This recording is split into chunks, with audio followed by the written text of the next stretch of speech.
BTC वाले भैया YouTube channel में आप सभी का स्वागत है। आज हम बात करने वाले हैं भारतीय राजनीति के एक ऐसे दिग्गज की जिनकी रणनीति और फैसलों ने देश की पॉलिटिक्स की दिशा ही बदल दी। जी हां, चलिए अमित शाह के इस पूरे सफर को जरा करीब से समझते हैं। तो सवाल यही उठता है कि आखिर एक युवा कार्यकर्ता से लेकर भारत के गृह मंत्री बनने तक का उनका यह सफर कैसा रहा। इस पूरी कहानी में हम उनके जीवन के हर पहलू को देखेंगे, उनकी सोच से लेकर उनकी जबरदस्त चुनावी रणनीतियों तक। हर बड़ी कहानी की शुरुआत कहीं ना कहीं से तो होती है। अमित शाह का जन्म हुआ मुंबई में और उनका बचपन अनुशासन और पढ़ाई लिखाई के माहौल में बीता। कहते हैं कि संगठन बनाने और लीडरशिप की क्वालिटी उनमें छोटी उम्र से ही दिखने लगी थी। देखिए, उनका पूरा नाम है अमित अनिल चंद्र शाह। उनके पिता एक चार्टर्ड अकाउंटेंट थे और उन्होंने खुद गुजरात यूनिवर्सिटी से बायोकेमिस्ट्री में अपनी ग्रेजुएशन पूरी की। उनके राजनीतिक जीवन की असली नींव तो बहुत कम उम्र में ही रख दी गई थी, जब वो सिर्फ 14 साल के थे और राष्ट्रीय स्वयंसेवक संघ यानी आरएसएस से जुड़ गए। यहीं पर उन्हें संगठन, रणनीति और लीडरशिप की वो ट्रेनिंग मिली जो बाद में उनके पॉलिटिकल करियर की पहचान बनी। तो चलिए अब देखते हैं कि आरएसएस से मिली ये सीख उनके लिए गुजरात की राजनीति में कैसे एक लॉन्च पैड साबित हुई। साल था 1987 जब उन्होंने भारतीय जनता पार्टी ज्वाइन की, जो उनके राजनीतिक जीवन का एक बहुत बड़ा मोड़ था।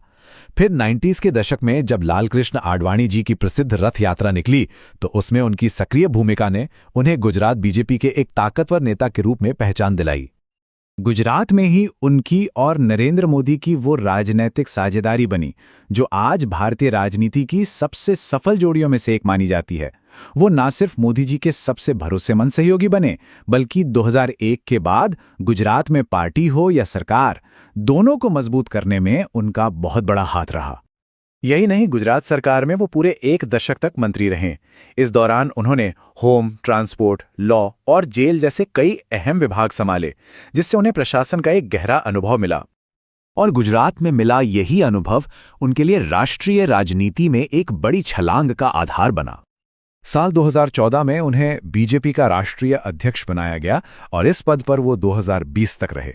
उनके नेतृत्व में बीजेपी ने न सिर्फ 2014 और 2019 के लोकसभा चुनावों में ऐतिहासिक जीत हासिल की, बल्कि कई राज्यों में तो पहली बार बीजेपी की सरकार बनी। चलिए अब बात करते हैं उनके करियर के मौजूदा और शायद सबसे शक्तिशाली अध्याय की।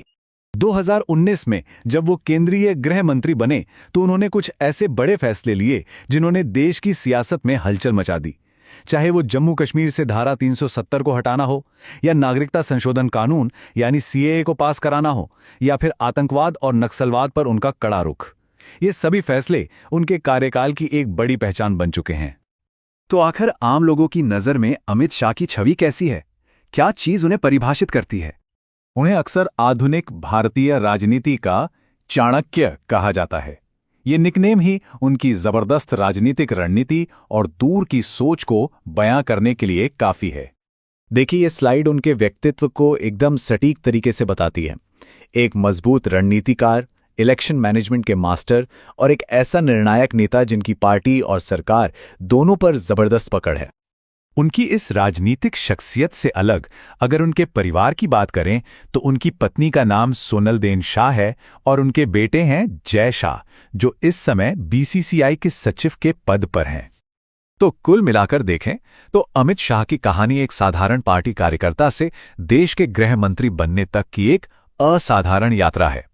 ये कहानी है संघर्ष की, रणनीति की और अटूट दृढ़ संकल्प की।